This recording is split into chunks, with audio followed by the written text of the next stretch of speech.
如果我没猜错的话，你们应该就是继承了当年那无上神之三的焚神、符神、法神。神荼王似乎早已经看透了萧炎、灵动牧尘他们所属的无上传承，其实这也已经不是什么秘密，因为在纪元遗迹的时候，萧炎所展现出来的焚神之力就已经被明九王所察觉。当时回去之后，自然已经与神荼王有所沟通，所以经过这些年对萧炎、灵动牧尘他们的关注之后，更加的确定了他们就是那3位无上神的传承者。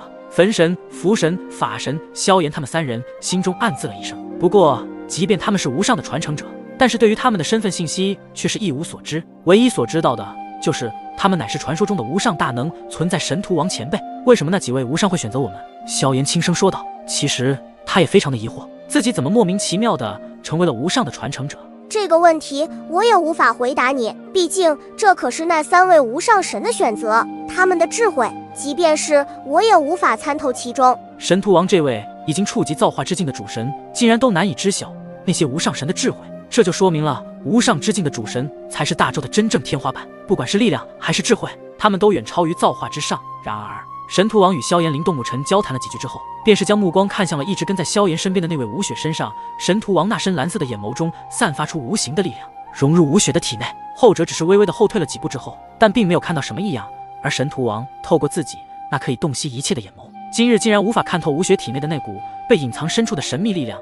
他从吴雪进入神冥界之后，就感觉到此女非常的不简单，而且还不受天幕力量的影响，根本无法靠近她体内的神魂。这让神荼王当时就对吴雪产生了好奇。要知道，天幕的力量乃是可以引动万物魂魄，然而只有吴雪的神魂没有被抽离体内进入到天幕，这也是他们首次遇到的问题。神荼王前辈一旁的萧炎见状有些诧异，便出声道：然而神荼王的眉头开始微微皱起，仿佛他遇到了连他都难以解开的问题一般，无法看透那股神秘力量。听见神荼王那莫名的声音时，吴雪一头雾水，显然他不知道自己体内的那一股神秘力量的来源。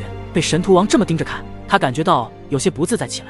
你的体内有一股让我都无法看透的神秘力量，那股力量究竟是什么？此时神荼王直接皱眉对着吴雪问道。吴雪感到有些惊讶，自己体内的神秘力量，我不知道。吴雪摇摇头回答道。神荼王一脸诧异起来，自己体内的力量竟然不知道？难道说这股神秘力量在神荼王的脑海中似是有着无数道答案正在汇聚而来，只不过在这无数道答案中，只能一道才是真正的答案。虽然不确定，但是也已经有了一种答案。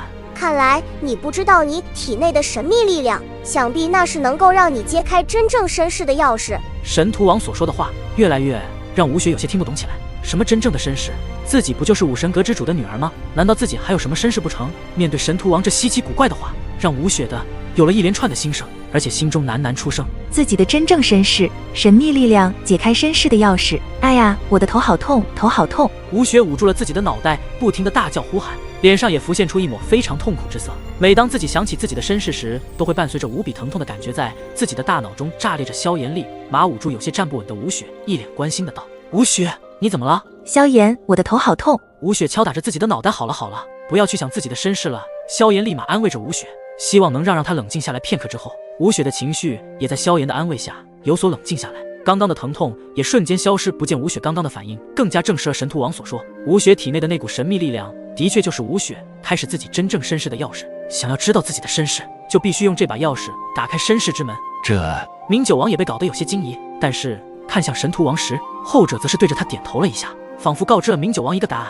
难道他真的是？得到了神荼王的答案后，明九王的气息显然变得有些动荡起来，似乎发现了什么新大陆一样，无比的震撼人心。不过也不排除他获得了真正的身世之后，究竟是敌还是友，这一切都只能是未知数了。在经过了交谈之后，眼前最为重要的还是要找到薰儿和彩铃他们的魂魄。很快在安抚好吴雪之后，萧炎便是恳求神荼王前辈带着他们进入神冥界的核心之地丰都。只有进入丰都之后，他们才可能见到薰儿、彩铃等人的魂魄，届时再去请求通天司神，一定可以复活他们。这次2大神界的毁灭，不仅对万物生灵神灵影响很大，对我们神冥界的丰都也引起了不少的动荡。现在也不知道那里是什么情况，你们过去的话，恐怕很难找到你的亲人朋友魂魄。神荼王也解释起如今丰都城的情况来，但是只要有一线希望复活自己的亲人朋友，哪怕是大海捞针都不会放弃。我不会放弃，恳请神荼王前辈带我去丰都，我一定会找到他们的魂魄。在变强的道路上，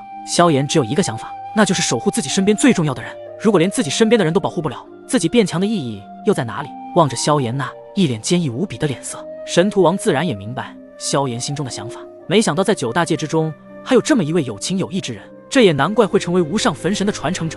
好吧，既然你那么坚持，你又是无上焚神的传承者，我现在便是可以带你们去丰都。只不过丰都城与这些地方不一样，那里的神明法则十分特殊，是当年无上明神布下的轮回法则。如果是活人进去，如果一不小心就会被强行轮回，你们还愿意去吗？神荼王的神色也逐渐变得认真起来，根本不像开玩笑。萧炎、林动沐尘、吴雪他们望着神荼王，即便有着被强行轮回的风险，萧炎特不会让自己皱一皱眉愿意。只要复活他们，即便是我牺牲，又有何妨？萧炎的声音洪亮无比，仿佛代表着这是他的决心。神荼王表情肃然，他静静地看着萧炎玄，即微微地点点头道：好，那么我现在就带你们前往丰都。多谢神荼王前辈，感谢明九王前辈。萧炎对着眼前的神明2王拱手弯腰感谢了起来。如果这一次真的能够复活自己的亲人朋友的魂魄，萧炎也欠了神明界一个大大的人情，日后有机会一定会加倍偿还。你帮我，我就加倍奉还给你。做人不要忘本，做人要知恩图报，这就是炎帝萧炎的作风。如今能够成为一位大道主神，或许也不离开他的行事处事、人情世故拿捏。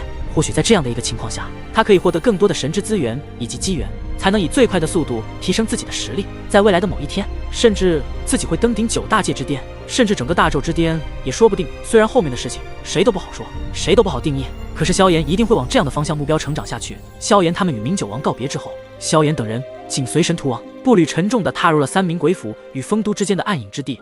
他们来到了三明鬼府通往丰都的唯一入口处。此时在一处的暗影之地中，5道身影忽然浮现，他们正是萧炎、林动沐尘、吴雪以及神荼王。在他们的眼前，乃是一处笼罩在阴霾幽魂之中的岛屿。眼前的岛屿如同幽魂的归宿，无声地诉说着不可言说的恐怖。岛屿上空，哀嚎声如潮水般汹涌而来，每一波声浪都夹杂着无数痛苦与绝望的记忆，足以让最坚强的心灵都会产生动摇。萧炎皱紧了眉头，他能感受到那些声音正试图侵蚀他的心神，勾起心底最深处的恐惧。他紧握双拳，神力涌动，一股强悍的火焰在眸子中闪烁，抵御着这无形的侵袭。旁边的同伴们也是神色凝重，他们知道这里每一步都充满了危险。神荼王的身影如同一杆笔直的标杆，他回首对萧炎几人说道：记住，心如止水，方能不被这些幽魂的声音所扰。他的声音在哀嚎声中显得格外清晰，仿佛有着一种奇特的力量，让人即使在幽魂声波的干扰下也能保持内心的平静。收到神荼王的话，萧炎他们点点头，他们必须集中精神，穿过这片充满哀嚎的虚无之地，才能抵达丰都岛屿上。阴影重重，似乎每个角落都隐藏着未知的威胁，他们小心翼翼地前行，随时准备应对可能出现的危机。周围的空间波动着不安的因子，仿佛随时都有幽魂会从虚空中跃出。然而萧炎他们并未放缓脚步，因为他们知道唯有面对恐惧，才能找到生路。他们的心中除了坚定的意志，更有彼此间无声的信任与默契。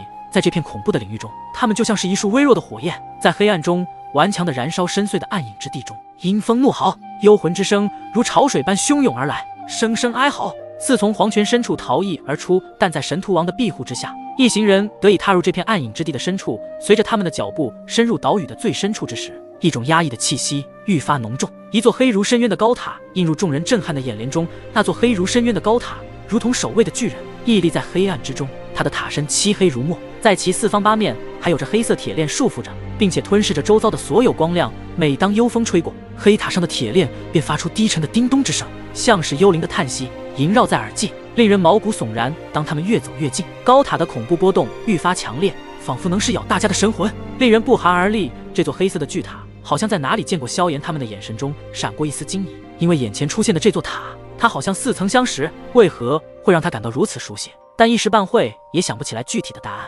萧炎也就没有深入去思考这个问题。随着他们距离黑色巨塔更越近，不安的感觉也在心头蔓延。他们的神魂被无形的力量牵引，那种感觉就像是要被拉入无尽的轮回之中，无法自拔。他们的每一步都显得异常的危险，仿佛踏在无形的轮回之路上。步步惊心，空气中弥漫着一股古老而沉重的气息，仿佛这黑塔与时间长河相连，承载着无尽的岁月。每当塔身传来轻微的颤动，周围的空气都会随之扭曲，幻象和真实交织在一起，让人分不清身处何方。最终他们停在了黑色高塔之前，那股噬魂的力量在这一瞬间也达到了顶峰。不好了，我的神魂不受控制，要被那塔中的力量所吞噬了。萧炎心中一惊，催动大道神力以及强大的大道神魂对抗，可是依旧没有任何的作用。他们的所有力量冲击在那高塔上时，宛如无尽的深渊，深不见底，深不可测。高塔所散发出来的那股力量，在他们神魂深处轮回激荡，响彻出一道道轮回之音。轮回之音如波澜壮阔的潮水，在天地间回荡。无形的力量仿若实质般冲击着萧炎、灵动、沐尘他们的体内。大道神力